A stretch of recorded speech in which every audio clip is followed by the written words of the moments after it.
There's an ancient truth the Stoics discovered, a principle so powerful it can transform your energy, your focus, your entire life. Seneca wrote that nothing is ours except time. Every moment you spend chasing empty pleasures, you're losing the one resource you can never recover. Modern culture tells you instant gratification is normal, but the wise man can halt his pleasures at will. But for most of us, because it's not easy to retrace our steps, it's best not to push ahead at all.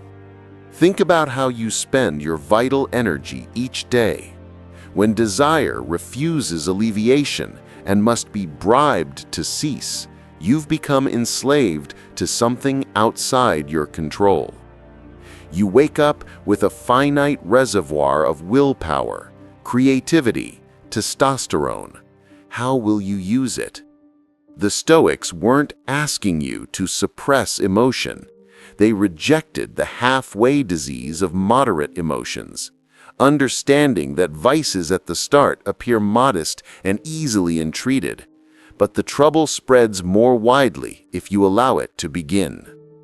Seneca told his friend, "We are in love with our vices. We uphold them and prefer to make excuses rather than shake them off. The reason is unwillingness. The excuse is inability.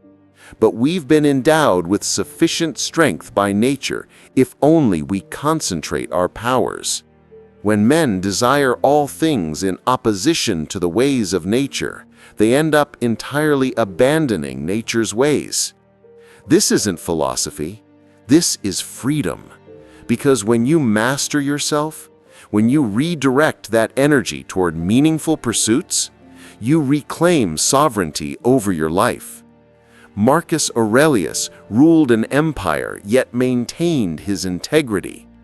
Epictetus endured slavery yet became one of history's wisest teachers.